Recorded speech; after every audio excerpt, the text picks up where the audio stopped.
A little ray of sunshine to brighten up this dreary day. That's me. That's her. This little rainbow has a name. Yes, my name is Vienna Rose. And tell us how old you are. I am 19 years young. And where are you from? I am from Tulsa, Oklahoma. And what is it like growing up in Oklahoma?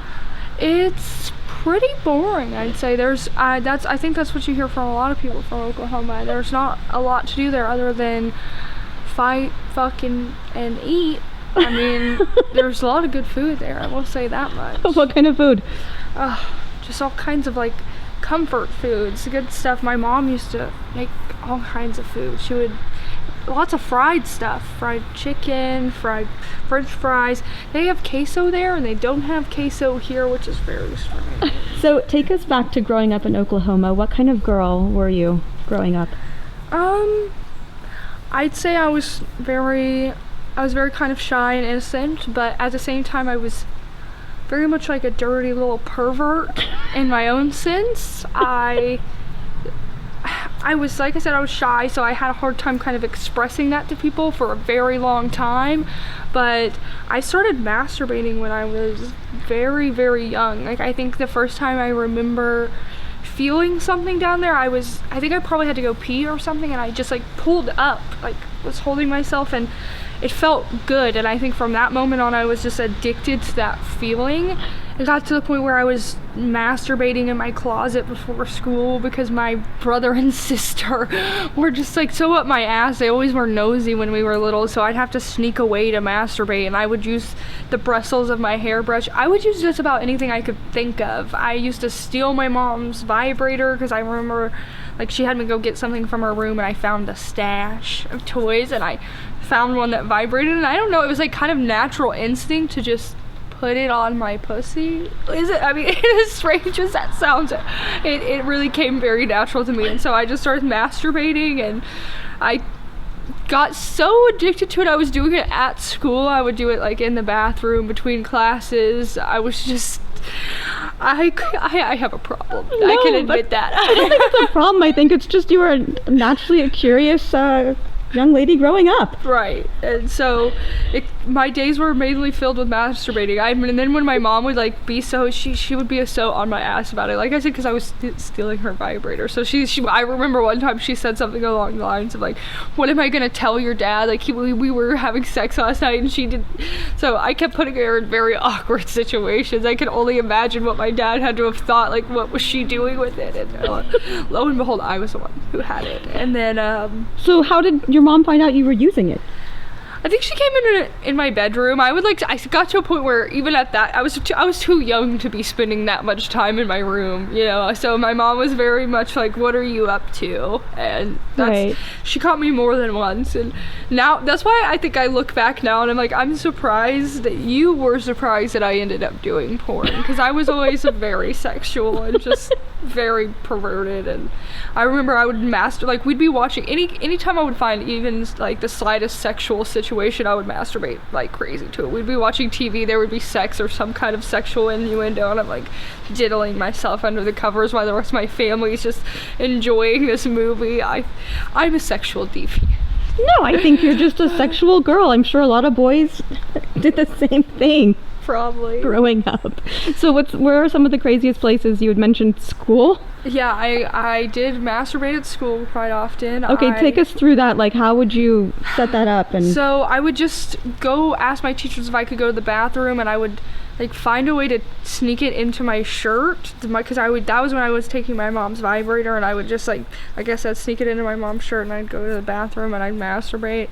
I was just pretty brave, I guess, or I didn't even think about anyone hearing the vibrator or catching me. And I did that pretty frequently, and then all of a sudden I just stopped doing that. And then after that, I think I masturbated when I was a lifeguard. I was actually on duty one time, and there was people swimming around in the pool. Well, it was actually an on-the-water obstacle course, so I was like sitting at the top of this tower, and there wasn't a ton of people there, but there were people there, and so I put my little, the red flotation device, I put that on my lap, and I just like kind of masturbated underneath it very quietly. Oh my gosh. I was just bored out of my mind, and that's what I do when I'm bored. And so, Bored and horny. yes. And then more recently, I've masturbated in traffic quite a bit, which is always fun. Like, I'll use my little bullet vibrator, and it has, you know, the little extended remote, so that's always interesting. And then I masturbated at the airport recently in the parking lot, and this one isn't necessarily like risque as in where I masturbated, because I feel like a parking garage is a parking garage, but I used the back end of a lighter and I rubbed it over my pants, and I came, and I couldn't believe I came. Like, I came twice. Like, I was like, oh my god. And that's another thing, like, the older I've gotten, the more I've like learned that I can come a lot. I can come like a significant amount of times if I just keep going. And I've become even more addicted to masturbating. Like, I'll use a vibrator and I'll just give myself cramps. Like, I look like I'm being possessed, I'm sure, at some point, because I'm just like, with my foot all out on the bed. It's a sight to see. I need to have somebody. I'm looking forward to seeing this. So after hearing all these crazy stories about your masturbating adventures, I can't believe you started doing anal 7 months ago.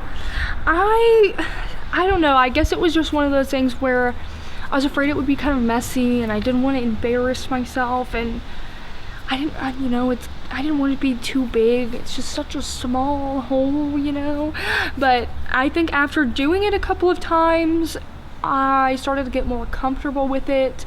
And it was just something that I'd always fantasized about so much. I always masturbated. Like, I might start the masturbating fan, because I use my head a lot. I use my imagination. So I would be masturbating, and I'd always be masturbating to like somebody fucking me. But it always ended with getting the shit fucked out of my ass.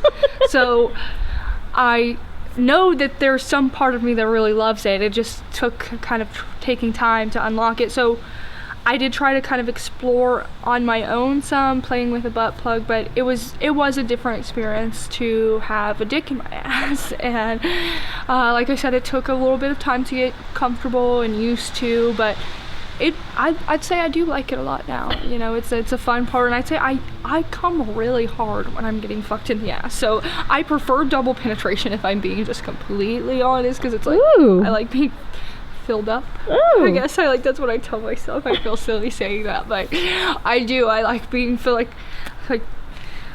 I'm sorry. I'm getting embarrassed because Aw. I'm so naughty sometimes, and it just beautiful. blurts out. It's so sweet. It's so sweet. I just love getting fucked, and I love getting came on. I love being a whore. That's the best way to put it. I just love it. And yeah, I love coming. So it's even better when there's a dick in you. I have to admit, like, as much as I make myself come and it's great, feels a million times better when someone's inside of you. So, and even inside your butthole. Yes, definitely inside your butthole. That was probably like the hardest I've ever came, if I'm being just completely honest with you. It's just a different feeling. I don't know how to explain it, but it's nice. It's very nice.